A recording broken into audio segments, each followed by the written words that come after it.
A'oudou billahi minash shaitani rajim. Bismillahirrahmanirrahim. Ici, vous avez donc un petit schéma qui représente sur le côté gauche le djinn croyant avec son petit chapeau de prière. Sur le côté droite, vous avez le djinn non croyant qui fait un peu la tête. Et au milieu, vous avez l'homme croyant qui lui aussi fait la prière, il croit en Allah, etc. Alors, vous avez le djinn croyant qui va aider à faire le bien, qui va entourer ou qui va en fait aider l'homme croyant à faire le bien, alors qu'il y a le djinn non croyant, lui, qui va lui dire non, fais pas ça, c'est pas bien, alors que en fait, si, c'est bien, mais il veut pas. Lui, il veut rester un petit peu dans le chemin un peu bizarre. Voilà.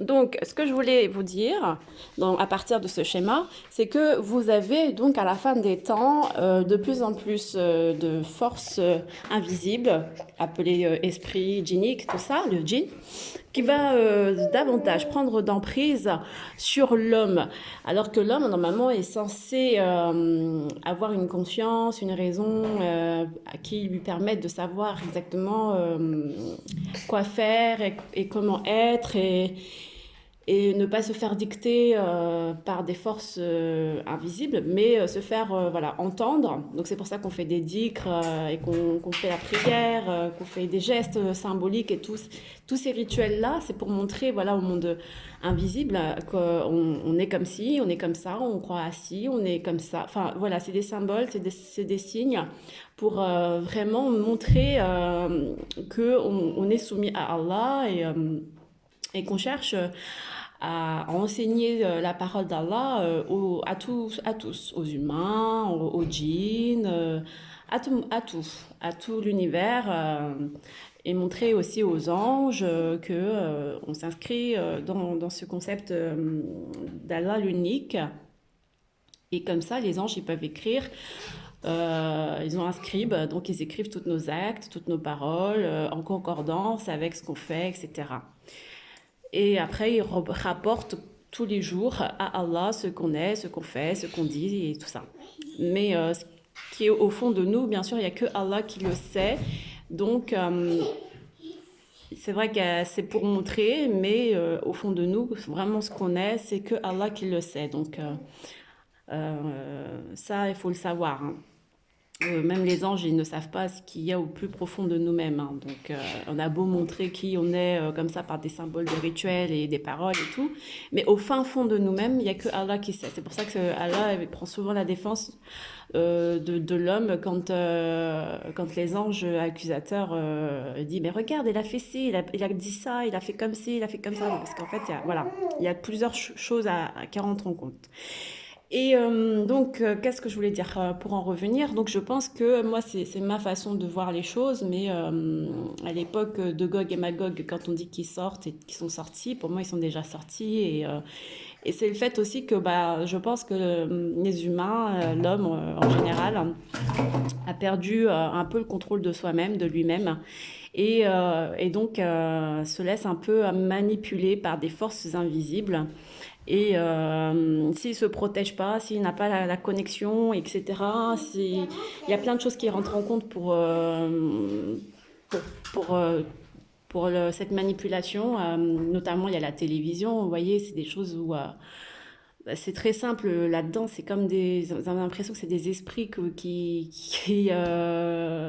prennent vie quoi, à travers des dessins. Donc, c'est vraiment très subtil, hein. Il y a plein de choses. Donc, on peut pas savoir. Ça, c'est du genre de l'invisible, on n'en sait rien vraiment. Mais on peut juste imaginer comme une histoire, comme un roman, un conte de fées. On peut juste imaginer comment ça se matérialise dans notre quotidien au jour le jour.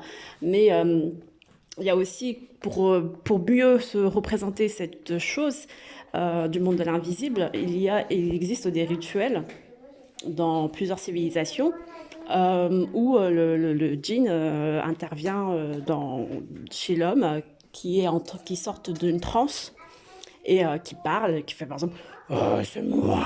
Voilà, et puis bon, là c'est moi, hein, je fais juste la comédie.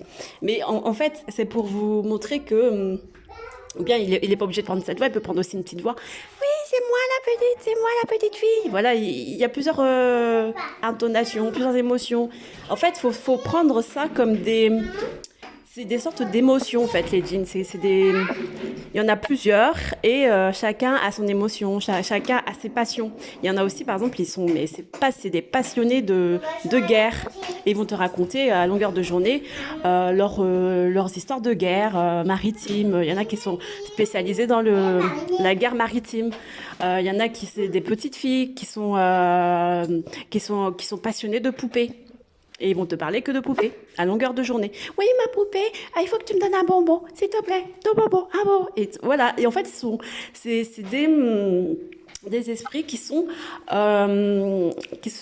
comment dire, qui sont bloqués comme un espace-temps. Ils sont bloqués à un espace-temps et ils ont atteint cette personnalité, cette émotion, et ils n'en sortent pas. Et après, comment ils vont devenir... Il y en a qui disent qu'il faut les convertir en musulmans. Après, je ne sais rien du tout comment la transformation se fait. Peut-être que la transformation se fait tout simplement par le fait qu'ils vous voient faire des choses bien, etc., et que qu'ils sont convaincus. J'en sais rien, en fait. Mais tout ce que je peux vous dire, c'est que les émotions que nous incarnons en longueur de journée, eh bien, c'est parce qu'on a accepté tel ou tel esprit qui s'est proposé à nous à un moment donné, à une telle situation, pour incarner telle émotion. Et c'est pour ça qu'on dit que l'homme a le devoir donc de se contrôler, de se maîtriser. Les garçons, doucement, de se contrôler, de se maîtriser, et d'où donc les religions, toutes ces méthodes de spiritualité qui permettent en fait à l'homme de s'élever et de voir que il y a des émotions, il a envie de le prendre, il a des émotions, il n'a pas envie de prendre, voilà, il a envie en fait, il faut savoir accepter ce qu'on ressent, et aussi il faut savoir choisir ensuite, par la suite, sa réelle émotion, celle qu'on a vraiment envie de choisir au moment précis. Voilà. Et ça, c'est un travail très, très, très difficile. Et ça s'apprend. Et puis voilà. Donc, pour continuer par la suite mes analyses, donc pour moi, ce que je veux juste vous faire comprendre, à mon avis, les Gog et Magog, ça peut être très bien je vais dire ça de manière un peu caricaturale, sans froisser quelqu'un. Ça peut être moi, ça peut être vous, au final. Tout dépend de votre façon de savoir vraiment maîtriser votre être. Si vous avez réussi à maîtriser votre être grâce à Allah et votre état de conscience avec l'aide d'Allah et tout, il y aura des choses, vous allez vous dire non, c'est pas possible, je peux pas faire ça, je peux pas penser comme ça, je peux pas dire ça, je peux pas réagir comme ça, vous voyez. Alors que si vous n'avez pas réussi, ou vous n'avez pas écouté les signes d'Allah, etc., vous n'avez pas été dans ce cheminement, vous allez faire des choses sans vous rendre compte qui participent à tout le désordre que nous vivons actuellement. Donc voilà, c'est... Pour vous donner un petit exemple, par exemple, les djinns, il y a des djinns, ils sont beaucoup ils aiment bien tout ce qui est théâtre, comédie, divertissement, danser, ils aiment bien danser. Enfin, voilà, il y a plein de choses, la fête, quoi. Ils sont il y a beaucoup de choses comme ça. Enfin, ceux qui sont pas croyants, en tout cas, ils sont comme ça, quoi. Et là, on voit bien que nous sommes dans une société actuellement de divertissement à longueur de journée. On est dans un divertissement. Ensuite, il y a aussi le problème de l'inconscience, de la technologie à outrance et tout. Donc tout ça, on voit bien que l'humain est vraiment obsédé par la technologie. Donc tout ce qui est obsession aussi, c'est des trucs un peu djinniques, comme je vous le dis, parce que tout ce qui est toc, obsession, buter, c'est comme si on est resté à un instant T et qu'on ne veut pas avancer. On fait toujours la même chose. Toujours la même chose. Obsession, obsession. Donc, on n'arrive pas à s'en sortir de ça. Et si demain on vous dit non, on arrête ça, bah ça va être les pleurs, le chagrin, vous voyez. Donc, la technologie, on est très dépendant de ça. Et si demain ça s'arrête, il y en a plein qui vont pas aller bosser parce que l'informatique, c'est le gagne-pain du monde entier actuellement. Donc, tous ceux qui travaillent pour l'informatique et tout, les technologies, tout ça, bah, je suis désolée, mais il faut bien vous demander si vous êtes bien du bon camp. Vous voyez? Si vous n'êtes pas dans le travail de Gog et Magog. Oui, Magog. Avec la robotisation à outrance et tout par la suite. Il n'y a pas de degré, il n'y a pas de différents niveaux. À partir du moment où on a tous, voilà, on a tous compris ça. Donc moi maintenant, je fais faire mes... D'ailleurs, il y a aussi, par exemple, je vous avais déjà parlé, mais la science de pharaon, des pharaons à l'Égypte ancienne et tout ça, ça s'appelle souvent quantum quelque chose. Et vous voyez bien que quantum, ça vient de quantique. Ils ont même fait maintenant un prix de quantique, quantum. Le prix s'appelle quantum, je sais plus quoi. Maintenant, vous avez même la Chine qui fait des quantum computers ou je sais pas quoi. Enfin bref, tout est dans le concept quantum. Et le concept quantum, c'est la quantique, les ordinateurs et la technologie et tout ça. Donc, c'est le retour à des civilisations perdues, telles que le retour de l'Égypte ancienne et toute la magie, la sorcellerie qu'il y a autour. Et donc, ce sont ces esprits-là qui ramènent tout ça. Et l'homme est au service de ces esprits. Voilà, il est au service de ces esprits, alors que ces esprits doivent être normalement au service de l'homme. Vous voyez le truc? Donc si à partir du moment où l'homme il est au service de ces énergies, de ces magies, de ces pouvoirs ensorcelants et tout, c'est qu'il est devenu Gog et Magog. Vous voyez, enfin, c'est ça un peu que j'ai envie de vous faire comprendre le cheminement.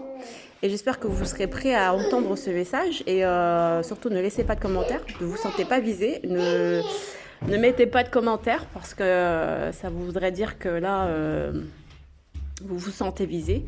C'est surtout en fait la diplomatie, la subtilité que je recherche dans cette vidéo. C'est pour ça que j'ai essayé de vous emmener un peu sur ce terrain, mais de manière un petit peu délicate et subtile depuis le début sur le terrain Gog et Magog. Mais c'est tout le monde en fait, pratiquement. Après, ceux qui vont se sortir de ça, c'est ceux qui vont se réveiller, qui vont se dire non, je fais une rupture, je vais faire des trucs anti-sorcellerie, je vais me renforcer davantage avec Allah, ma connexion et tout, parce que nous ne pouvons pas savoir sur le visage notre degré de, comme je disais, d'hypocrisie ou notre degré de vérité ou notre degré de bon chemin en fait. Ça c'est pas marqué sur le front. Voilà, pour l'instant. Après, à un moment donné, ce sera beaucoup plus clair. Le tri se fera beaucoup plus facilement, notamment via le vaccin anti-Covid, etc. Si on va jusque-là, ça, c'est seul Allah le sait. Mais ce que je veux vous faire comprendre, c'est que vous êtes là à faire des recherches d'un peuple et tout. Par exemple, les Askénazes, les Khazars ou je sais pas quoi, oui, au départ, c'était ça peut-être, initialement. Mais après, ils se sont reproduits. Après, ils ont également reproduit leurs armées. Et après, le but, c'était de se mélanger avec les hommes lambda. Et c'est fait. Voilà. Donc, pour moi, c'est comme ça que je vois les choses. D'autant plus que je rajouterais donc ceux qui après jouent le jeu en ouvrant des livres comme par exemple le livre de Thoth. J'ai déjà répété plusieurs fois des signes d'avertissement sévère en disant tout ce qui est Kabbale, tout ce qui est livre de Thoth, tout ce qui s'apparente à des choses un peu magie en sorcellerie. Je vous conseille de fuir, de laisser tomber, de fuir et même de vous faire un lavage de cerveau si vous avez rentré des données de tous ces bouquins-là. Parce que ça, c'est des choses qui donnent un peu le consentement et l'accord aux esprits maléfiques, hein. Ce sont des codes pour vous dire, t'as ouvert le livre, je me rapproche de toi, je suis à côté de toi. Et ça, ce sont des esprits qui sont dans le shirk, qui sont dans le polythéisme, et qui vous veulent pas du bien. Donc c'est mon dernier avertissement sur ce YouTube. Par la suite, je travaillerai sur Vimeo. Et c'est à votre âme et conscience de vouloir rester dans cet état d'esprit ou pas. Et si vous voulez rester dans cet état d'esprit, je vous dis bonne chance, bonne route. Mais moi, je prétends rien. Je cherche la guidance avec Allah également. Inch'Allah Amin qui nous guide. Mais s'il y a des choses qui me semblent incohérentes, je préfère vous le dire. Mais après, voilà, j'ai déjà beaucoup donné d'informations. Et on me prenait peut-être pas au sérieux. Au contraire, je pense qu'il y a des gens qui comprennent pas du tout la notion de shirk. Parce qu'ils se donnent le droit de me donner des leçons, mais après, c'est à eux ils font ce qu'ils veulent. Hein. Mais après, ils se désengagent, ils se désabonnent. En pensant que je n'ai pas compris le concept. Bon voilà, hein, c'est tout à chacun, c'est au droit de chacun. Mais derrière, après, je les rencontre et je les vois entendre parler de livres de Thoth et des trucs comme ça, qui suivent des youtubeurs comme, je ne vais pas dire le Michael ou je sais pas quoi, là, le youtubeur qui fait des vidéos bizarres avec tous les chiffres incompréhensibles. Il y a plein de vidéos, c'est des vidéos incompréhensibles avec des symboles, des chiffres et tout. Il y en a d'autres, ils disent ils se disent vraiment dans l'initiatique, dans l'initiation pour initier le Mahdi, je sais pas quoi, mais pour moi, c'est des gens qui sont dans la ruse, hein. Ils sont pas là pour dire du bien. Oui, ma belle. Voilà, donc moi je vais m'occuper de mon bébé, je vous dis bon, voilà, tiens bébé, voilà. Moi, je vais m'occuper de mes enfants et puis je tenais à faire ce message d'alerte vraiment radical parce que plus on avance et plus les péchés, on les fera sans savoir, tellement qu'on n'est plus nous-mêmes, on ne sera pas nous-mêmes, donc il faut faire attention de ne pas tomber dans ça parce que c'est pas parce qu'on a passé une année compliqué qu'on doit se laisser aller et aller dans les péchés comme ça ouvertement, sachant qu'on est dans des temps un peu troubles et que maintenant les avertissements ils sont plus sévères qu'avant. On recherche toujours la miséricorde d'Allah, mais je peux vous dire que là on est dans une marche en avant et de plus en plus ceux qui s'obstinent à ne pas voir les signes, ce sera tant pis quoi. Et c'est pas moi qui décide, c'est Allah. Donc, mais j'ai la sensation que c'est comme ça en fait. Ça va être comme ça de plus en plus. Et donc, par la miséricorde d'Allah, on a du temps encore à rechercher, à travailler et tout. On a le temps. Hein. Mais voilà, faut pas trop faire des zigzags parce que si on est bien parti, il faut continuer sur la lancée. Et ce serait dommage de toujours zigzaguer, de faire des retours marche arrière, marche avant. Pour ceux qui souhaitent en tout cas me suivre, ce sera sur Vimeo, Inch'Allah Amin, avec plaisir. Je suis pas quelqu'un qui va venir vous chercher. Si vous voulez pas venir, moi en tout cas j'irai, j'y serai. Et mes cours donc seront beaucoup plus intensifs sur Vimeo, mais sur YouTube c'est salam alaikum à tous et bonne chance, bonne route. Merci beaucoup, salam.